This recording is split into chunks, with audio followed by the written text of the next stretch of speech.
More memories are made when you're there for live NFL action. And when you need tickets, Ticketmaster's got you covered. As the official marketplace of the NFL, Ticketmaster gives you more ways to find your perfect seat. Their interactive seat map gives you 360-degree previews of your section to make sure you have the best view of those pivotal plays. And if your plans change, Ticketmaster gives you more flexibility to sell or transfer your tickets. Plus, mobile tickets make getting in on game day a breeze, and you can even customize your Ticketmaster app to rep your team's colors. Find tickets today at Ticketmaster.com/NFL.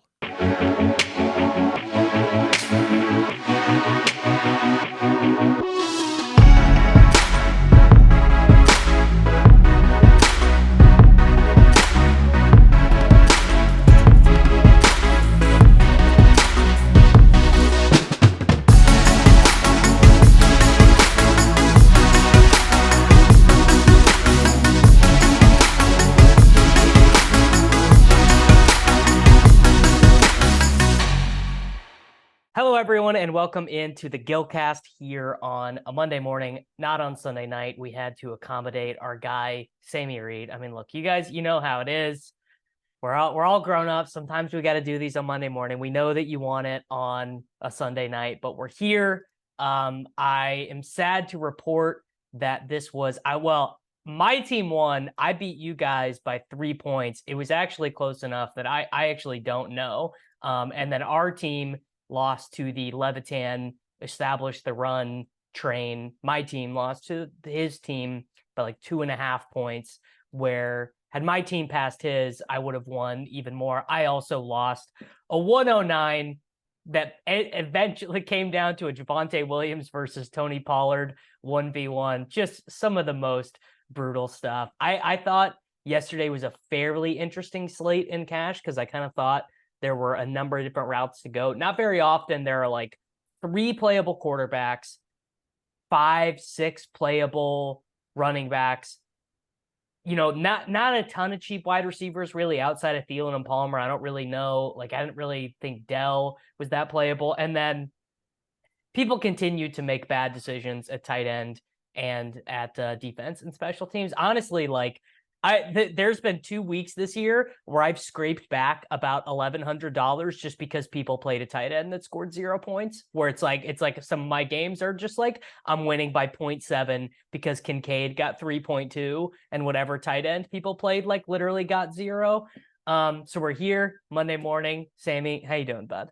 I'm doing great. Thank you all for accommodating me. My boomer parents are taking a month-long vacation to like Turkey, Istanbul, Italy, and so they wanted to like come over, see the kids last night, and I was like, well, I really actually just want to do the Gillcast and not kick it, but had to do it. So here we are. I agree with you, Davis. I thought this slate was super interesting. It won't be that interesting from like a perspective of all our lineups were essentially the same, except that Davis knows ball. But aside from that, like we landed on similar things, but I thought the thought process was really, really interesting going into like, what are we going to do here with this late breaking news, Jimmy G being out, Deshaun Watson being out, and how you reacted to that, I thought was just either going to make or break what you did. So yeah, curious to hear everybody's thoughts. And I think what we should do is talk about, essentially we all played the same lineup and talk about how the ETR train affected things and what we did different than that.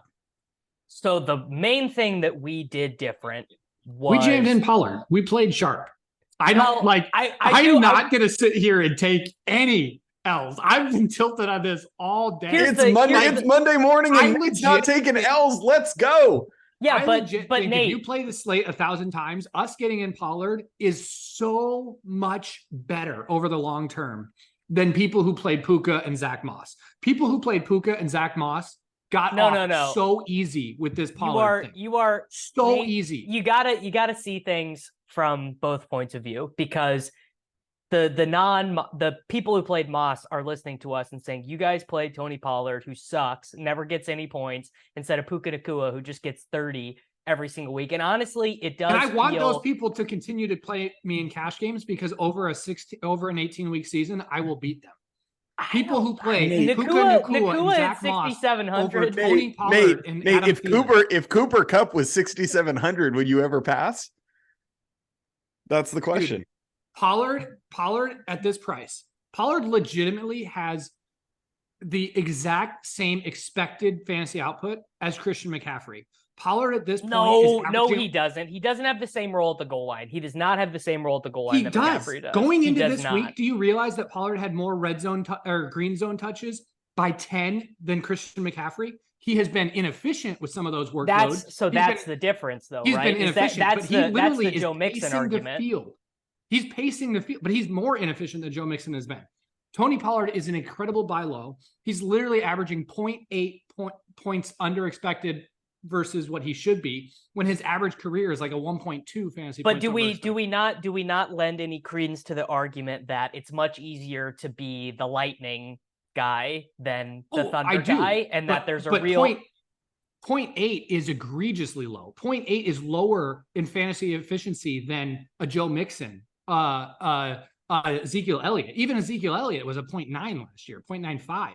So if Pollard even gets close to 0.95, Pollard at 21 points, expected points a game, is a smash at 7,800. Whatever. Right, well, let's go through the team that we played. So this was the team I played. Aiden Hold O'Connell. on, Davis. I Yes. just want to ask the question. I don't know if I believe it, but Tony Pollard is now 26, maybe 27. Yeah. Did we waste Tony Pollard's prime not being a bell cow? So yes. I don't think it was wasted. I mean, obviously he should have been getting the touches the entire time. What I think happened is two things. One, the Cowboys have literally yet to play a normal game. They played 4 games. They have not played a normal game where they just normally, both teams get 8 or 9 drives. There's no defensive touchdowns. The coaches are calling games normally. Like even the Arizona game, Mike McCarthy and Brian Schottenheimer just have their thumbs up their ass, just like messing around. That was like the most normal game, and Pollard got 18 in that game without a touchdown, right? But the Cowboys defense scored twice yesterday. They got to the red zone a couple times, and Pollard got chances, did not score a touchdown, whatever. Maybe an argument that he trained differently in the offseason. Certainly he looks a little bit bigger. I bet he probably gained 5-8 pounds or something to prepare to be tackled 300 times this year. I'm open to the argument that Pollard has lost half a step as a result of that, and that whatever made him special, maybe he is just Joe Mixon now. That, but even Joe Mixon, like he's literally less efficient than even Joe Mixon, than even Alexander Mattison, than even Ezekiel Elliott. I mean, he's 0.8 fantasy points over expected is egregiously low. It's like benchable. I mean, he's been 1.2, 1.3 for his career. He might go down to 1 at the end of the year. He might lose 30% efficiency, but he is not going to lose. He's not going to end the year at 0.8. He just won't. And for my money, I mean, obviously I'm not a scout. He looks all right to me. I mean, there were a couple runs even yesterday against the Patriots where he totally looked like Tony Pollard. Like there was a first down run where he just slithered through 3 defensive linemen, made a linebacker miss, 13-yard run or whatever. But that people are looking at our lineup and saying we are playing bad because we didn't play Nakua. And I am open to that. And there is something that we should have done or that I was thinking about that I didn't have the stones to do, that when we'll get there in a second. But the lineup that I played, Aiden O'Connell, Tony Pollard, Kyron Williams, Keenan Allen, Josh Palmer, Adam Thielen. Then the decision that I made was I played Dalton Kincaid for $200 less than Pat Freiermuth. His team scored 48 points. He saw 5 targets. He didn't get there. Now, Dawson Knox got shuttered. He ran 20% more routes than Dawson Knox. So, again, I do think that is a ball-knowing thing. I mean, obviously, Freiermuth projected the best, but the interesting thing was there was no tight end who really projected that well. It was just, so Freiermuth ended up 43%. Kittle was 10%. Tanner fucking Hudson, who I actually think Tanner Hudson, I actually think the Anthony Richardson, Tanner Hudson team that people played was better than the Aiden O'Connell Freiermuth team. I actually I have regrets of not playing that. I think the people who got to that team played the best and certainly played better than I did. Was that a 1v1 or a 2v2? No, it was one of my buddies played it. It was like Anthony Richardson, Tanner Hudson, and that all lineup also did not have Moss. That team also did not have Moss. I don't remember. I think it was maybe Thielen. I have that lineup pulled up. Yeah, It's read it, please. It's Adam Thielen, Anthony Richardson, Christian McCaffrey, Joshua Palmer, Keenan Allen, Kyron Williams, Panthers, Puka Nacua, and Tanner Hudson. There we go. There Panthers. we go. So it Panthers. was Nacua over the Pollard spot in our lineup to get there, which I actually think it was Puka and went down to Panthers D and went to Tanner Hudson, which I actually do think I think that's playing good. I think that's playing good. So, I think that's playing good. It's getting up to A-Rich over AOC. There was I actually think that lineup, fully agreed, is sharper than that massive train. Yeah. And it was sharper than our lineup too, because we got lucky as shit to get 12 points from Aiden O'Connell. Aiden O'Connell deserved 0 fantasy points for that performance. So that's true. I mean, we, after watching 3 Raiders drives, we were like, holy shit, what have we done? Yeah. This guy is not an NFL quarterback. And actually you can argue that either way, because he got the 1 yard touchdown. So let's say he gets the 1 yard touchdown, but then Devontae Adams was in the end zone. He was in the end zone. It was clear as day. I was at a bar, and so they have these TVs, all over the room, and you can barely see. And it was like, oh yeah, that's a touchdown. It was so obvious. And then they hurry up in the very next play. They're going to sneak it in, and he can't get 3 inches to get in the zone. And then they give it to Jacobs on the next play. It was one of the most tilting experiences, because he was 25% owned in that neighborhood in the large field double ups. It was not. It was not inconsequential. That touchdown would have been a pretty big swing. My team ended up cashing all the. It's Herzig has been all over this, but the score difference between the multi-entry double ups and the single entry, it's a huge discrepancy. I think my team would have fallen short in some of the multi-entry ones, but I don't play multi-entry. I don't play those either. I don't even enter them. Why? No, why do it? Multi-entry is getting in bad for sure. Yeah, you're paying high rake, and then you're just playing a bunch of tough lineups. What's so? I guess even these big single entry ones. I mean, the cash lines is significantly higher than your average head to heads. I scrape all of my average head to heads and look at what the cash line would be if that was my double up, and these double ups are sharper fields for sure. Yes. Yep. So, couple chalk bust spots, guys. I didn't even really consider. Jamar Chase was 30% owned. I didn't see that team. I guess I did. They just straight up 1v1 played Chase over Pollard. Yeah, Chase was the same price as Pollard, and a lot of people went there. Yeah, that's it. That's egregious, IMO. Egregious. No, I'm not gonna say that either. No, it's not egregious. It's not Jamar egregious. Chase. He's Jamar Chase. It's buddy, not it is egregious. No, it's not. Yes, it is, man. Look at the Bengals. Joe Burrow can't move. That team is dust. It's all bad. You don't want this smoke. And I think truly, I have 2 high price players I can play. I'm going to make one of them this guy. I think you're overrating how bad the Bengals have been. This is not what we're going to see out of the Bengals for 17 weeks. There is no overrating how bad the Bengals have been. They're the worst offensive football. They have 3 I understand that, but I'm saying there is going to be a regression to somewhat of a mean, and Jamar Chase is still Jamar Chase. 7,800 Jamar Chase is not a bad play in cash games. Let me just tell you, Jamar Chase is the Ponzi scheme of this year. People took him over CMC and drafts. What if he's going to shove it down your throat? Sammy, you are going to hate this take in 5 weeks. No, dude, I'm not trying to tell you Jamar Chase is bad, but this is, this is the sinkhole, man. If Joe Burrow doesn't figure it out, here's the thing. Now that it might be Zach Taylor is an idiot too. That's got to be part of it. Yeah, it's fully on Joe Burrow. Joe Burrow legit can't throw. He can't drive any power into any of his throws. Even though he can't move, he's completely immobile, and his throws are, he's just lofting it up there. Yeah. All right, let me throw a take out to you guys, because this was the team I wanted to play, but did not have the stones to play, and it was the Levitan team, but with DeAndre Swift and the Ravens defense instead of Zach Moss and the Browns defense. That would have been an IKB. That would have been an it would have been move. it would have been extremely IKB. I played 100% DeAndre Swift in tournaments. He was my favorite running back play this late, other than A-Chain. Sure. And I just, at the end of I think Swift was a way better play than Zach Moss. I really never wanted to play Zach Moss. So that's the thing. So our lineup essentially, our lineup was born out of not wanting to play Zach Moss. That's right. So let's talk about that certain point, because Zach Moss, for his price, this guy had gotten 30 carries the week before. He was getting like essentially 100% of the snaps. To get that for $6K, you look at that and the projection systems are going to be like, yes, this is great. But the projection systems were not all over Moss. I think that is an interesting thing, is that once it became clear Richardson was going to start, he got degraded pretty good by most of the projection systems. Like I don't think Cardi played him. Yeah, and he should. And he should, right? Because like that goal line role is really big, and A-Rich really cuts into that. So that like projected touchdown equity goes way down.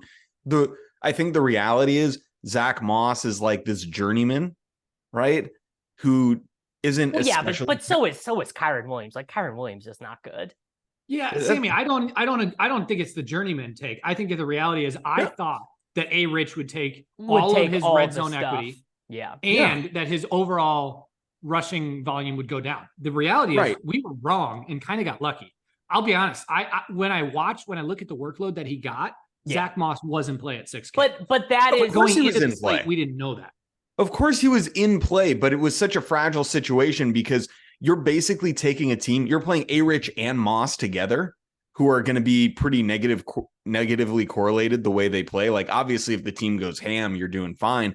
But if a situation occurs like it did where they find themselves down 17-0 or 23-0, whatever that was, it was like, yo, you're in big hurt. You know what I mean? And Zach Moss is not like this extra skilled pass catcher who has a ton of like pass catching equity, all this stuff. And so I really did not want to play Zach Moss and A-Rich. Obviously, I was going to play A-Rich before the AOC news broke. And I said, oh, this guy's never played an NFL snap. Got to jam him in. So that was real sharp. But like, Aiden O'Connell is super shitty. I mean, I just really can't believe we got away with this. At quarterback, at 4K, when you have Devontae Adams, Jacoby Myers playing the way that they will in that game environment, there's a certain floor that just being on the field. And he was at that floor, buddy. I mean, I don't know how he could have gotten any less because he was so terrible. But it's not an I think Aiden O'Connell is going to be a competent NFL quarterback. He's going to be on the field getting fantasy points. And what he allows the rest of my lineup to be was like, I would do the Aiden O'Connell thing again. Yeah. So, but here's the thing, like it cost. So essentially it was like, okay, we're not going to play Moss. We're going to play Tony Pollard. And I felt it cost us Nakua. And it cost us Nakua. And so it was like, okay, if Nakua doesn't score a touchdown and we play Thielen instead of Nakua, I think that they're not like super close, but I think the chasm between those two is smaller than the chasm between Pollard and Zach Moss. And when that game, when Thielen was just clearly under. You guys know, I don't even like Adam Thielen. Like it was hard for me to click that button. Like I played 3 guys. I played 3 guys I absolutely hate in Keenan Allen, Josh Palmer, and Adam Thielen. Like that was like for me, that was just like pull. And of course, I get this absolute floorball game from Keenan Allen. So in the end, Zach Moss ends up projecting for 14.3 points in full PPR. On ETR, which is interesting because if you're just running raw optimals, that was less points than Javonte Williams, Rashad White, Alexander Madison, Miles Sanders, Joe Mixon, which is like, if people are just running raw optos, they would not have been so the Moss was in sort of like informed by the projections, but also a little bit of an IKB. I mean, in the end, looking back at the workload Moss got, I would say that we were wrong. Like I agree. I understand 100% why I didn't want to play Moss. I didn't want to play Moss, but Moss got 18 rushing attempts, had like an expected DraftKings score of like 16. Like that was at 6K, I should have played Moss. But like I think we did in the end play bad and got lucky with the Pollard, Puka, like all that stuff. Like I think we played bad and got there. Well, With the here's information we had at the time, other. I think we made the right call, though. Let's back, though, we were wrong. Guys, let's not forget this.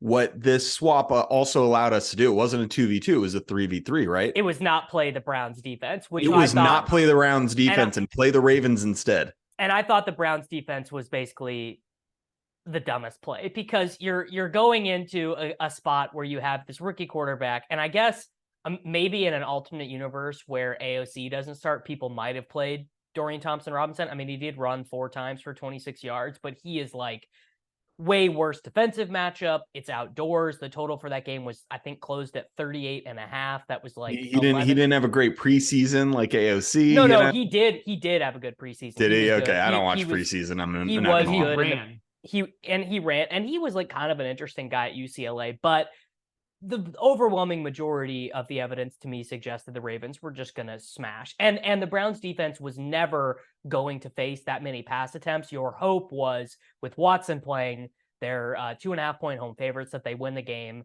Lamar eats a couple sacks, whatever. And the Browns get their 8 points. But with DTR starting, I really just thought it was pretty bad. I didn't play the Browns defense at all in tournaments. And the Ravens seemed like a nut spot. Like, John Harbaugh against a rookie quarterback making his first start. Cooper's banged up. Chubb's out. Like, it just felt pretty it felt like it was so sharp to play the Ravens. Sharp. Or going down to the Panthers would have been sharp, which we correct. I think both of those two moves were sharp. I think staying on the Browns after all that news had come is just kind of sticking to your prior in a way that I don't think you should. Yeah, you're just like, oh, their DVOA and yards per attempt allowed through 3 games is so elite. Like, we're just gonna jam it. Like, no, dude, no. And I think, to your point, Davis, the point about the Ravens really not putting the ball in the air enough to be able to put up a good score for Cleveland is like a really good one. Like, I didn't even consider Cleveland after the Deshaun Watson news, because the game is often going to turn out the way the game turned out. Yeah, where Gus Edwards is just chunking the ball down your throat and you don't even have an opportunity to score points. Exactly. Versus the Panthers facing, Kirk Cousins and his that was the thing that made. Ultimately, I'm going to say the Richardson, Nakua Panthers defense, Tanner Hudson team was the smartest team, and those are the people who played the best this week, because they got the sharp side of like all the mistakes that the field made, right? Like the Moss mistake, the Freiermuth mistake, the Browns mistake, Aiden O'Connell having absolutely no ceiling. Like they totally got there. I do want to say, though, I'm gonna keep doing this Kincaid thing, assuming he remains around the salary, because like the stuff is out there for him. Like, tight end, the thing that has happened is that tight end scores have not mattered at all this year. No, this is actually true. It's disgusting. Jonnu Smith and his 95 yards in London on Sunday morning, the most receiving yards a tight end has had in a game this season. Like, tight end scores have not my favorite mattered, stat I've heard, which is good. Why like the Durham Smythe, Tanner Hudson plays have been totally fine, because you're just not getting buried by anyone. Kelsey doesn't have over 70 receiving yards in a game this year. Tight end unders are about the only thing I've been winning on Prize Picks this year. They keep putting up Kelsey at like 75. Yeah. The Tony Pollard over rush yards this week did not do me well on Prize Picks, Nate. I will say, you remember, I think it was 2 seasons ago, the season where I was like the cheap tight end whisperer and just like ran so hot. I think I've regressed to the mean, because I played Pat Freiermuth and I didn't want to do it. And I was like, everyone did. And yeah, I know, but I knew it was bad. I knew it was awful. Like, looked and I said, Davis, are you being stubborn? Are you just being a dick with this Kincaid stuff? And I went and looked. Kincaid has played more snaps in every game, just because the Bills run more plays. So he's on the field more. He had 12 targets heading into this game. Pat Freiermuth had 9. The total for that game was 52.5, 53.5. 53.5, by far and away the highest of the slate. The total for Texans Steelers was 39.5, I think, off the top of my head. Like, generous. I did not think playing Kincaid for $200 less was bad. It wasn't bad. It wasn't. I don't regret not playing Kincaid. I regret, and I'm going to say this because this was a very mentally weak moment by me. I was afraid of coming on this podcast wearing the L, getting roasted by Davis Maddock, not the way I wanted to start my Monday morning. I wanted to play Zach Ertz. He got 10 That's the targets. play. I'm That's the play. not besmirching any Ertz players. Or if let's see, what was Ertz in the massive $50 double up? Let's see here. I'm sorting by ownership. Ertz was, I mean, he's not even 3.4% 3.48% owned in the massive Ertz honestly double up. was the play. I mean, he gets the volume. It was in a game environment that we thought that San Francisco was going to put up points and Arizona would be passing most of the time. Yeah. Ertz like dropped a touchdown in the end zone. He gets the volume. It's gross, but like, yeah, Freiermuth's volume has been 4 targets, 1 target, 4 targets. You know what I mean? Like, he's barely averaging 5 expected DraftKings points a game. It's like I don't know why I played him. I just saw the projections. I saw everybody else was going to play him. I didn't want to get, dunked on by Davis Maddock. I was like, well, it's kind of similar. And weirdly, for some people, by the way, this was another thing. There were some people played Chig in high stakes stuff. Like he was more owned in high stakes stuff with Burks out. Yeah. And Chig outscoring Freiermuth meant that some of those teams won, just 1v1. They ended up winning. I just like at the tight end position this year, Zach Ertz has 51 expected fantasy points. 51. He's second in the league in how many does Freiermuth have? Like 23? Both Freiermuth and Kincaid have like 27, 25. Yeah. So basically Ertz has what they have combined. Yeah. So I just like I don't think we played 100% optimally, even pre-lock or whatever. I do think the Richardson people played the best, but I do think we can pat ourselves on the back for the defensive stuff, and I'm going to pat myself on the back. I think Pollard for Kincaid. I think Pollard regresses. I think Pollard ends the season closer to 1 fantasy points over expected. I don't think he's going to be as efficient as he has been in the past. I do agree with that adjustment. Like he's probably 30% less efficient than he was, but he's 0.8 right now. He's not going to end the season worse than Ezekiel Elliott, worse than Joe Mixon, worse than Miles Sanders. Like he's not that inefficient. Yeah. Yeah, I'm not taking the L on Tony Pollard. I'm riding or dying. I'm taking the L from a roster construction perspective. I'm not taking the L on Pollard, the play, but I'm taking the L from a roster construction perspective because I think they're. But when I look at the train and I look at, let's play this slate 1,000 times. Adam Thielen plus his volume, Pollard plus his volume versus Zach Moss and Puka Nacua. I think we're on the better side of that. No, because Moss totally got the volume. And Puka got, Puka. How many targets did Zach Moss get in a game where they trailed by 23? How many, one. Nate? He got one. With Anthony Richardson, I don't think he's going to get the same target volume that he has. The passing volume's not going to be there. No one on the team rushing saw volume more than 5 targets. Surprisingly there. Yeah. And I bet, I don't have it up, but I bet Nakua's got to be like 3rd in the NFL in Whopper behind like Tyreek and Adams. Yeah, but this week he actually didn't get the crazy volume. This week he just had the efficiency. Thielen was only like 4 expected points less than Nacua this week.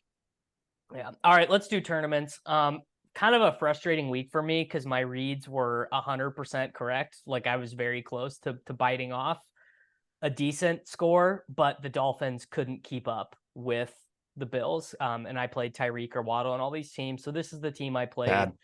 I played all the $50 single entries this week. This is just, I think, the most interesting roster construction team because it was 2 punt wide receivers. So Josh Allen at 6%, good. I played 100% DeAndre Swift and Devin Achane at my running back spots. I thought I was so rich after the first quarter. Swift gets 3 targets on the first drive, scores on the second drive, and I'm like, dude, he's gonna get 40. Like I'm so rich. Achane did completely get there at 5% owned. He gets 30 points. This lineup also had Diggs. It's kind of crazy that Achane put up 50 points last week or whatever and was not mega owned, That's DFS. That's DFS now, dude. People are only can care about the projectable workload. It's like efficiency doesn't matter anymore. Hate this now game. I was also surprised by this. I thought Justin Jefferson was going to be really low owned, and he was. And I worked Jefferson in on some of my teams as well. But Tyreek at 9%, I guess it was just a function of there not being that many attractive cheap plays. But Tyreek, he was so expensive, man. He was 9,200. Yeah, and Diggs was cheaper. Waddle was cheaper. Gabe Davis was cheaper. Like there were ways to get to that game. So this lineup at wide receiver: Tyreek, Diggs, Marvin Mims and Quentin Johnston. Johnston was like my flag plant of the week. He actually ran the routes. He only played 33 snaps, but he ran 22 of, I think, 31 dropbacks for the Chargers. He had a touchdown where the defender knocked it out of his hands. I mean, it really was just leverage on Palmer, who I think Josh Palmer chalk. Yeah, I just think Palmer and Keenan. I mean, so Josh Palmer is dead to me, because when you have the over on Josh Palmer 3.5 receptions on Prize Picks, and he gets 8 targets and has 2 egregious drops. No, the one drop was egregious. The second one was not. It got knocked out of his hands. Wait, dude, so, you gotta have strong hands, mate. You're an NFL receiver. Like, let's go. Anyway, he lands on 3 receptions. Like, come on. Yeah. Suck ass. But it was just like I'm just a little frustrated, because I do think I had a Lamar Andrews team in one of them. Lamar was in one of the $50 single entries. Lamar was 0.5% owned, and Andrews was 2.2% owned. Yeah, this is what we talked about last week. You got to martingale this, just like every week have a Lamar and Andrews team. But what ended up winning was you had to have CMC, and you had to have one of Diggs or Brown, and you had to have Nakua. I mean, Nakua was, 35 points which is like, and I think that's playing fine. I mean, I'm looking at the lineup that won 10K. This must have been one of the smaller red zones, and he played Fields at 7%, DJ Moore at 4%, Cole Kmet at 3%. Like, this is a perfectly fine lineup. Also, another thing, that Lamar Andrews team, I fucking played Elijah Moore on it. The bring back stuff in these low total games is just dead. Just like, there's no reason to do it, and I should have known better. Like, that another 4K wide receiver would have been that much better. Like, I probably would have played Tank Dell, who did nothing, but like, I should have known. I should have known better. That shit is so dead. Yeah, so I had an interesting takeaway. I played around with the Sims this week a lot, and what I was finding was that the bringbacks, anytime you were using a bringback and forcing it into one of the high value positions like running back or wide receiver, it was suboptimal. But when you were using a bring back in a tight end position, where no one meaningfully separates from the field typically, and so the correlation there doesn't gives you a little upside. So that's kind of something I did, was I only used a bring back in the tight end position slot, and didn't waste a bring back in the spots where there was meaningful ceiling separation at other one-offs. That's what got me so heavily on the Allen stuff over Tua, which is that I used SaberSim this week, and I ran, just with my settings, I ran 20 teams, all that stuff, and they were like all Josh Allen teams. It was like all Allen, a little bit of Kincaid, a lot of Diggs, a little bit of Gabe Davis. Like, it was all, so that felt pretty strong. And then I KB'd the Swift and the A-Chain stuff, and I just min cashed a bunch of teams this week, because every team had every team also had Kincaid. I also played Kincaid in all these teams, and he didn't get there. All right, Sammy, your turn. Okay, this one I put in the power sweep, the $150 3 max power sweep. Overlaid a little bit, so keep an eye on that for next week. Oh yeah, I mean, it's a really good tournament, man. Really good tournament. Not if you put in the type of team that I put in, per se, because I was not sharp. I did stack this Miami game, but I did it this way. I stacked Tua with Jalen Waddle. With what did Waddle end up owned? Oh, great question. Let me pull that up. Jalen. So I'll give you the percentages on all these guys. Actually, Tua ended up 5%. Waddle was 8%. That's surprising, because Waddle was the one that everyone was talking about on shows. Yeah, but nobody did it because he was at this price point. Is that a weird price point? Yeah. And everyone just played Keenan Allen instead. Right. Yeah, and his 3 receptions. Good job. So I double stacked Tua with Durham Smythe and Waddle. Durham Smythe. Yeah, obviously. And, just like you, Davis, when Durham Smythe catches 40 yards on the first 3 snaps, I was like, yep, I'm rich. Yep. Like, this is great. I wonder what I'm going to do with all this money. Didn't end up coming to fruition, because Jalen Waddle, in fact, is dead somehow. And I brought that back with Stephon Diggs. I paid up for him. So that was really nice. I played Stephon Diggs as the bring back in this lineup. Then at running back, I played DeAndre Swift, who is also one of my favorite guys. And I played Josh Kelly with the Chargers. I played Kelly on one team because I was just going to be so sick if he actually did it this week. If he did it this week. Yeah, I just decided it was the ultimate alpha move to have like no hindsight bias at all, and so I was just recency bias. Turns out, dude just stinks. Like at the end of the day, turns out he just stinks. That's right. Another no target game for Josh Kelly. I think he got a full complement of snaps in 3 straight games. But he got 0 targets. Like in my head, he plays a different position than Austin Eckler. Like obviously he's not even the same. Yeah. Yeah. So I played him and DeAndre Swift. I also played oh gosh, I didn't play the Chargers DST in this lineup. I thought I did. No, I played the Bears DST. Real smooth. Yeah, I mean, this was just all bad. Like I filled it out with Tank Dell and George Pickens, a bunch of snowflakes in this lineup. Kelly Snowflake was kind of owned, wasn't he? Who's that? Pickens was kind of owned. He was 7%. Yeah. Okay. I mean, that's more than you'd like. So, it was just the highest owned player in this lineup was Swift at 20% and Dell at 20%. Everybody else was sub 10. So, it was like not a super like owned lineup or anything, but at the end of the day, snowflake from Kelly, snowflake from Waddle, snowflake from Dell, snowflake from Pickens, snowflake from the Bears defense. Russell Wilson continues to own me. This lineup put up 105 points, minus $150 for your boy Sammy. All right, Nate, give the people what they want. Well, I didn't play a ton of tournament teams this week. For some reason, DraftKings had weird prize pools in a lot of these things and didn't meet most of mine. So I only played a couple, but actually had a good tournament week again. I played 3 teams, 2 of them cashed, one of them.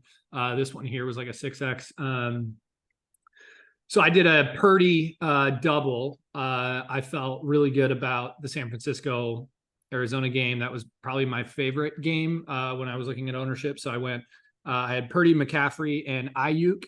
And like I said, I brought it back with Ayuk had to have been like free. Like he had like no one played him. He was single digit. He was single digit along with Purdy. Brought it back with Ertz, who was like also low single digits. And then the other move that I really wanted to do to differentiate my lineup was take the Chargers D versus AOC. I thought that, I wanted AOC in cash, but I thought Chargers D was a great move in tournaments off of people who are playing AOC in tournaments. So sure. Wanted leverage there. And then knew I was incredibly like one off in this tournament with all of what I already had. So then I just filled it out with chalk, and I had Kyron Williams, Keenan Allen, Josh Palmer, and Adam Thielen. So nice. I played Kyron in most of my lineups. Like the one 100%. I spit out, I didn't play Kyron in, but like all my other tournament lineups, like I just jammed Kyron in. Like it was one of those situations where it was like, yes, he's highly owned, but like we're talking about, sometimes you run sims and they're like, dude, you should be playing like 100%. A ton of this guy. Yeah. And that's what I did. So I played like all of the great play. I just played the best plays and then got different at where I thought I wanted to get different. Knew I was going to have enough differentiation, and then just didn't sweat the rest. So very sharp, Nate. This lineup put up 190. Obviously the Keenan, Palmer, Thielen thing, none of them went off. Like none of the chalk went off. So this wasn't going to have a chance to meaningfully separate. But yeah, I mean, the challenge with this lineup, Nate, is that you played Keenan, Palmer, and the Chargers defense all together. And it's pretty hard for that confluence of events to really work. Yeah. Come together. I think the Chargers don't run the ball. Like even if the AOC Chargers D like worked out, like Herbert throws into the end of the fourth quarter, regardless if they're up 30 or not. Like I thought Keenan was going to be in. It didn't work out, but I feel okay about the construction. So yeah, I think overall that was my main team, and then the other teams that I built were like AOC Devontae stacks because I thought Devontae had a chance to be like the ceiling type player you needed in tournaments. And then with AOC, I thought he'd get there too. But yeah, I actually thought it was pretty sharp to stick with Devontae in tournaments. I wasn't playing AOC in any of them per se, but it was like, I built all these lineups that were like centered around this game. And Yeah, then I mean, was, this dude got 13 targets and was not owned. yeah. And So he was injured for a quarter or something. Yeah. So yeah, I think that's the thing is like, I wanted to like, when we heard Jimmy G was going to be out, I wanted to blow it all up. And then I thought, you know what? Like, I think we should stick with Devontae. He's going to get a ton of work regardless. Like, hopefully he can turn it in because he's goated. And then he's going to be sub 10% because everyone's going to jump off of it. So I stuck with Devontae where I had him. And, I feel good about that. Yeah. Yes. So overall, it was a good tournament. We helped buoy the 3 mans that I lost, even though getting there in the cash line. You playing 3-mans these days, bro? Oh, dude, I play a lot of 3-mans. 3-mans are actually my most profitable over like a 4-year sample. Interesting. Yeah, Wow. I play a lot never of even 3-mans. when I used to play on FanDuel, I played a lot of 3-mans, but not so much on it's just easier to enter them on FanDuel. Oh, it's a pain in the butt to enter them on DraftKings, but I try to get at least 25 of my 50 at each entry level being 3-mans. Wow. Oh, that is the other thing that tilts me is that I can only do 50. like I get maxed out on them. I post all my head-to-heads and then I can't even enter because it's all about the rake level. So I think I've just abandoned them. All right, guys, we are gonna go ahead and get out of here. Thanks for listening, and good luck later.